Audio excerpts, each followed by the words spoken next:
በመደመር መንግስት እይታ የዘርፎች ምርታ በሚል ለደቡብ ኢትዮጵያ ክልል ከፍተኛና መካከለኛ አመራሮች ሲሰጥ የነበረው ስልጠና ተጠናቋል።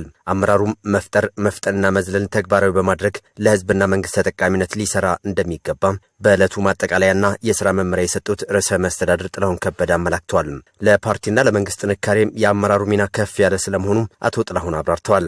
ጥራት ያለው ተግባርና ውጤት ማምጣት ያሻልም ብለዋል። አባሉም አመራሩም በተግባር ጥራት ያለውን ስራ ሰርተን በአፈጻጸም ውጤት የሚመዘን ቆጥሮ የሚቀበል ቆጥሮ የሚፈጽም ብልጽግናዎች ተምሳሌታዊ መሆን አለብን። እኛ በምንመራ ተቋም የኛ ባለሙያ እኛን ሊከተለን ይገባል፣ ከኛ ሊማር ይገባል እንጂ ከኛ በልጦ እኛን የሚያስረዳ ሊሆን አይገባም። ተግባራዊ ውጤት የሚለካ አመራር መስጠት አለብን። የአመራር ስንሰጥ የፓርቲም የመንግስት እቅድ ተከታታይና ክትትል የምናደርግ የሚቆጠር የሚመዘን የሚለካ ቆጥረን ሰተን ቆጥረን የምንቀበል ኦብጀክቲቭ ሪያሊቲ ሊሆን ይገባል። ብዛት፣ ጥራት፣ ጊዜን ግብ አድርገን ቢሰራ ጊዜው ካለፈ ትርጉም የለውም። የአመራር ግምገማና ምዘና ስርዓታችን ላይ የተጠያቂነትና የእውቅና ስርዓት ተጠያቂ ማድረግ አለብን። እውቅና መስጠት አለብን። ለሰራ ለደከመ ለለፋ ተከታታይነት ያለው የማስፈጸም አቅም ግንባታ ስራዎቻችንም ትኩረት ልናደርግ ይገባናል። ስልጠናው የበለጸገች ኢትዮጵያን እውን ለማድረግ አመራሩ የበኩሉን እንዲወጣ አጋዥ ነው። አመራሩም ለዜጎች ክብር የሚጨነቅና ህብረ ብሔራዊ አንድነትን የሚያስጠብቅ ሊሆን እንደሚገባም ርዕሰ መስተዳድሩ አመላክተዋል። የህዝቦች አብሮነት ላይ መስራት የቀጣይ የቤት ስራ ሊሆን እንደሚገባም ተናግረዋል። ህዝብን የሚያቀራርቡ ትስስርን የሚፈጥሩ ስራዎች ላይ ትኩረትና ትኩረት እንስራ። ህዝብን ተከታታይነት የህዝብ ውይይቶች እናድርግ፣ ግንኙነት እንፍጠር። በህዝቦች መካከል አንዱ ዞን ከአንዱ ጋር፣ አንዱ ወረዳ ከአንዱ ጋር የልማት ስራ በተለያዩ ኩነቶች አብሮ መጠያየቅ፣ አብሮ መደጋገፍ፣ መተሳሰብ በክፉም በደጉም ጊዜ አብሮ የሚገናኝ ህዝብ እንፍጠር። ህዝብን በማለያየት በነጠላ ትርክት በሴራ ፖለቲካ አጀንዳ ፈጥረው ለመኖር የሚፈልጉ ኃይሎች አሉ። እኛ ግን ህዝብን የሚያቀራርቡና ትስስርን የሚፈጥሩ የሚያጠናክሩ ስራዎችን እንስራ። አመራሩ ግጭት ቀስቃሽ ጽሁፎችን ወደ ኋላ በመተው አፍራሽ ኃይሎችን መታገል እንዲሁም ኃይል አሰባሳቢ የኮሙኒኬሽን ስራን መስራት ይኖርበታል። ተግባቦታችን ኮሙኒኬሽናችን ውጤታማ ኃይል የሚሰበስብ መሆን አለበት። ወጥ የሆነ ክልላዊ አገራዊ አጀንዳ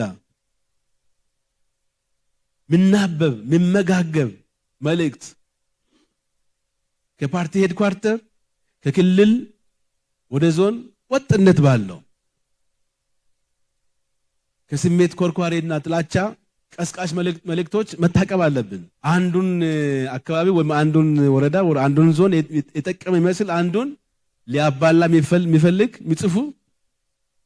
የሚያስጽፉ መታቀብ አለብን። መታረም አለበት። መቆም አለብን።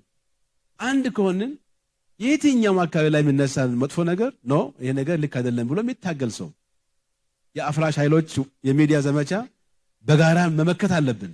የባለፈው ዓመት ኢትዮጵያ እንደ ሀገር ከፍ ያለችበት በርካታ ሀገራዊ ፕሮጀክቶች እውን የሆኑበት ዓመት ነው ሲሉም ርዕሰ መስተዳድር ጥላሁን ተናግረዋል።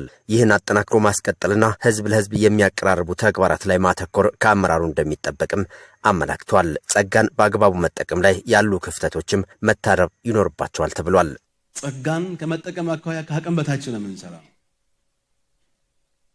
ትንሽ ምንሰራ ቆንጠጥ አድርገን ምንሰራ ትጋት ጽናትና ብቃት ብንጨምር የት መድረስ እንችል ነበር። ከተለምዷዊ አሰራር ወጣ ብለን በፈጥራና በፍጥነት እንስራ ብለን በተወሰነ አካባቢ በቃ በለለት በዲፍረት ጀምረን እንስራ ብለን በተንቀሳቀስንባቸው አካባቢዎች የሚታይ ለውጥ አለ። የግብርና ኢንዱስትሪውን በማጎልበት ምርታማነትን ማሳደግ እንዲሁም ኢንዱስትሪው የብልጽግና መስፈንጠሪያ እንዲሆን መስራት ያሻልም ተብሏል።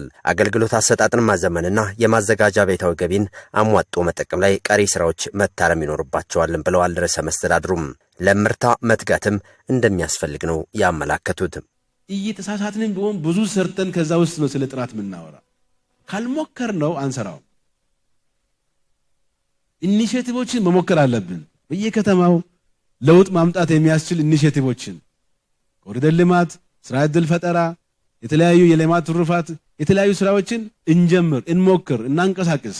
ታሪክ ሰሪዎች ከሆንን የማንሰራራት ዘመን አመራሮች ከሆንን ድልድዮች ከሆንን ከኛ በተለይ በዘርፎች እመርታ እንዲመዘገቡ የተቀመጡ ግቦችን ከማሳካት አኳያ የኛ ተልእኮ ምን መሆን አለበት የሚለውን በግልም በቡድንም የራሳችሁን እቅድ የራሳችሁን ጽናት ትጋት በደንብ ተዘጋጅተን ልንገባበት ይገባናል ማለት ነው።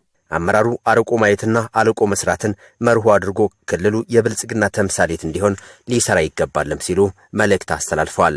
በስልጠናው 900 የሚደርሱ የክልሉ ከፍተኛና መካከለኛ አመራሮች ተሳትፈዋል።